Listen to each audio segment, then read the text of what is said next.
Hey friends, welcome back to my channel. Today I'm going to be sharing with you guys all of my fall book recommendations. I feel like there's a lot of different types of fall books you can have. You can have ones that are cozier and lighter, ones that are a little bit more darker, but I think the common denominator for me with something that feels like fall is it has one of two things. It is either very, very atmospheric or it's very whimsical, or it's both. I think of books that are more magical, more gothic, paranormal, darker fantasies. Now, in this recommendation, I'm not gonna have that many horror books because I am gonna do a whole separate recommendation for my favorite horror books soon. But if you are looking for more, I will link down below a horror recommendation that I did a few years ago. There are tons of books on that. For Halloween, I will be doing an updated horror book recommendation. So this one will be more so fall books that aren't horror. I do have a few on this list, but it's mostly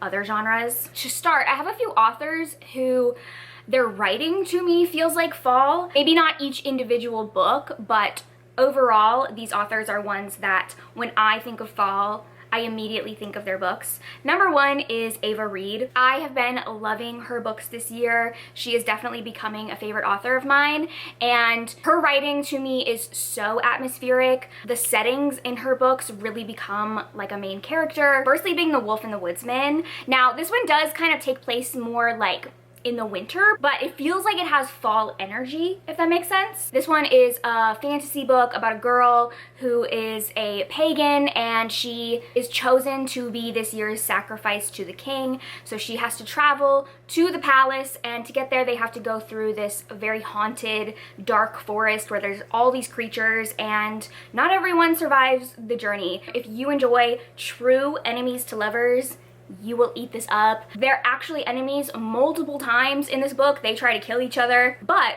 when anything else tries to kill them, they're like, I gotta protect them. That's my person to kill. No one else can kill them but me. The next author who feels like fall to me is Rachel Gillig. She is the author of the Shepherd King duology and The Night and the Moth. I have not finished The Night and the Moth yet. It's on my TBR for this month, but the Shepherd King duology is very fall. It is a gothic fantasy book where, again, the atmosphere plays a very big part. The atmosphere and the setting is kind of a character in the story. In this one, the magic is super interesting. It is based on tarot cards. There's also this magical plague going on. It's super interesting. I liked the first book, but the second book, the second book blew me away. The next author who feels like fall to me is Holly Black. The few times in recent years that I've mentioned Holly Black, I get a lot of comments of people being like, I didn't even know you read Holly Black, when I think I've read almost every single one of her books. I guess I just don't talk about her enough, but her writing feels very fall to me. She's kind of the queen of the fae. Specifically, I want to recommend probably her least popular book, and that is Book of Night. I feel like Book of Night did not get its due.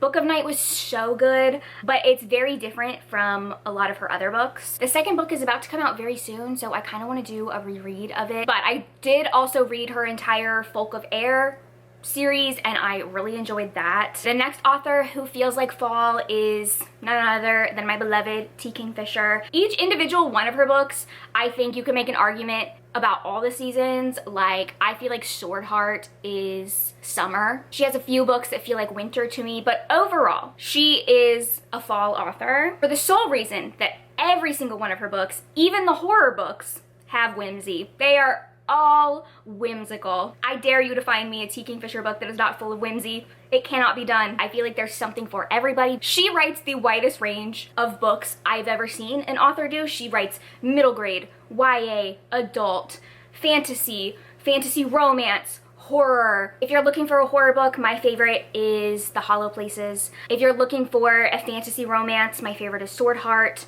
Also, the Paladins series is great. If you're looking for a novella, I love Thornhedge. The last author that I have is Tessa Gratton, who in my opinion is one of the most underrated authors. I love her books so much, and I've been screaming about her books for years. I feel like nobody's listening. Tessa Gratton is great. Her books are so atmospheric, so dark. The two that I would recommend, one of them is YA, the other one is adult. So the YA book is called Strange Grace. This one is a very dark, witchy book about this little town who is on the edge of the devil's forest, and every 7 years they have to sacrifice one of the boys in town to the devil so that they will have 7 years of prosperity and luck. It is just such an incredible book. I read it so long ago and I still to this day love it. The other book of hers that I love is an adult fantasy, and it is called The Queens of Innis Lear. This is a fantasy retelling of Shakespeare's King Lear, and it's so good. It's about 3 sisters sort of vying for power. There's this ancient dark magic sort of like lurking through the whole book. Okay, now I just have a bunch of individual books that I love and feel like they would be perfect reads for the fall season. I'll just get my 2 horror books out of the way. First one is The Salt Grows Heavy by Cassandra Khaw.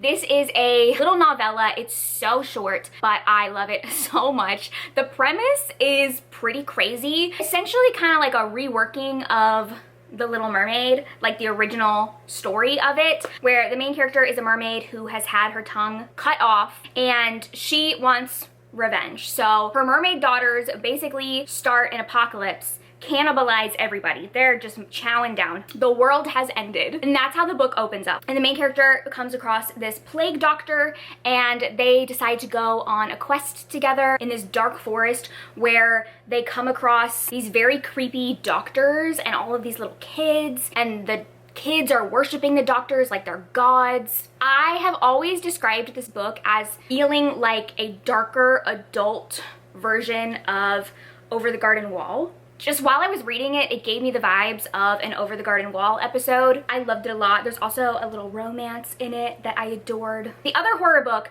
to me, is the actual perfect book for fall. Like, if you are looking for one singular book that I feel like encapsulates everything that fall is, it is Slewfoot. Slewfoot is one of my favorite horror books ever. It is a Puritan horror book following this girl who, because she has red hair, she's very much ostracized in her little village. Everyone treats her horribly, thinks that she is evil and a witch, and one day she actually helps Slewfoot, the devil, rise, and he's so grateful that she helped him awake from his slumber. He just wants to help her out, you know? He wants to help her get revenge on everybody who's ever wronged her. It's very much good for her. It's so good. It's dark, it's atmospheric. There is a slight element of whimsy, but if you like combine creepy and whimsy, crimsy or weepy. Ooh, I like weepy. It's very weepy. There's also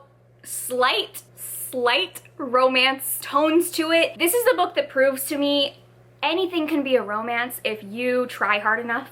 If you wish it in your heart, anything can be a romance. This one to me is that. Okay, moving on from horror, I have a few romances that I think would be perfect for fall. The first one is You Again by Kate Goldbeck. This is actually kind of a take on When Harry Met Sally, which I think is like one of the perfect fall movies. So of course the book would be perfect for the season as well. This is following 2 characters who meet each other multiple times over the course of many years, and all of those meetings just go really bad. They don't like each other. But then on one particular meeting, they're both kind of dealing with their lives falling apart. They decide to kind of help each other through their low points, become friends, and slowly develop this really, really great relationship. I think what I love so much about this book is that there's such a long buildup of like they're meeting each other so many times over the course of many years. So there's a long amount of history before they ever start seeing each other romantically, and I feel like you really see the development of their relationship, and it feels super realistic and natural. I also just think they felt like very real people.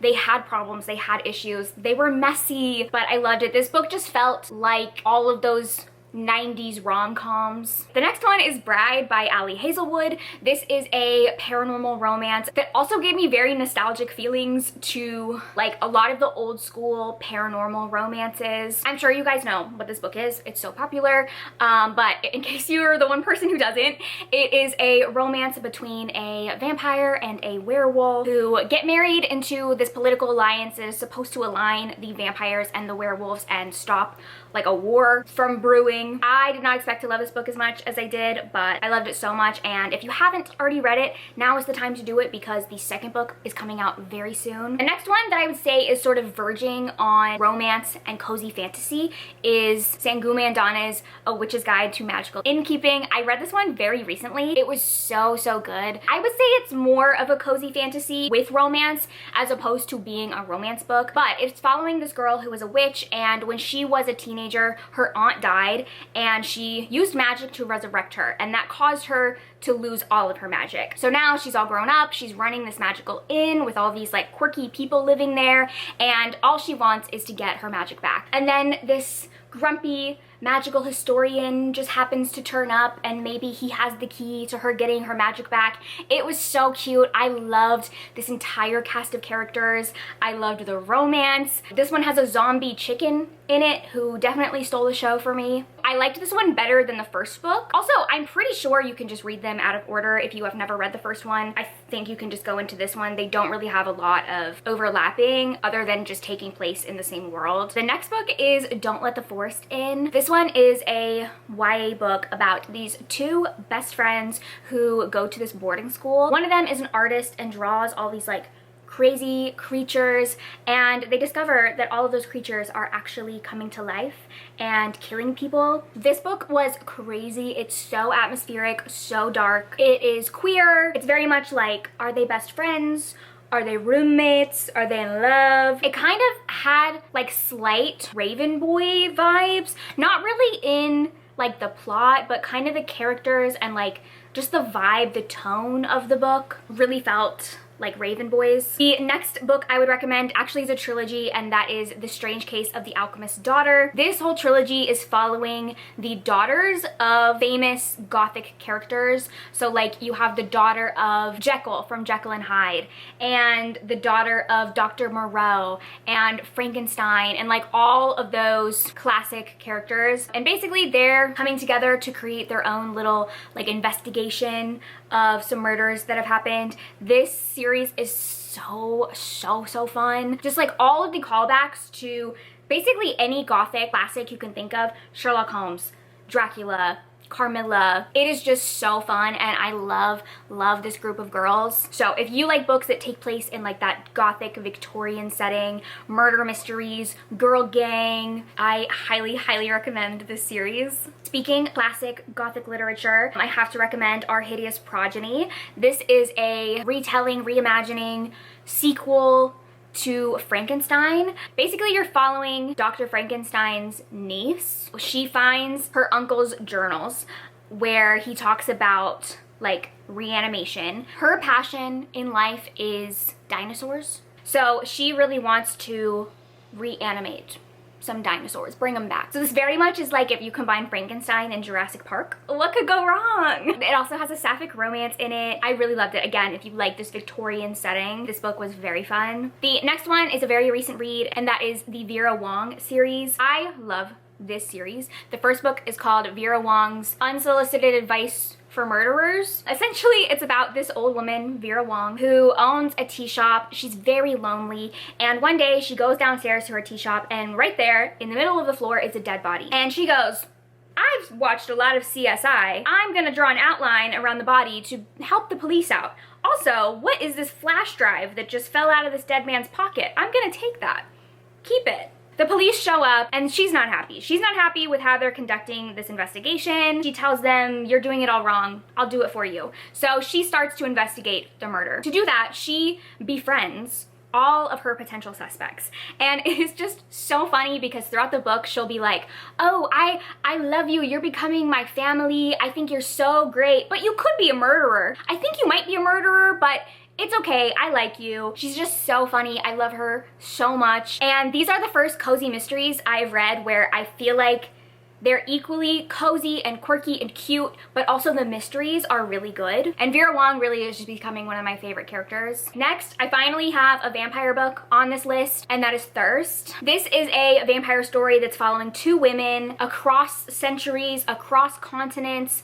One of them takes place hundreds of years ago. It's about a woman who gets turned into a vampire, and then her entire vampire coven gets slaughtered. And then the other one is a present day woman who keeps seeing someone following her everywhere she goes, and then she comes across these catacombs and decides to go inside. It was so good. I loved this book. If you're looking for a really good sapphic vampire story, I highly recommend this one. Those are all of my fall book recommendations. If you want even more, I have some more fall book recommendations and I will link them down below. I didn't want to repeat any that I've already talked about in past videos. Thank you guys for watching. If you like this video, leave me any fall leaf in the comments. I will see you guys in my next video. Bye!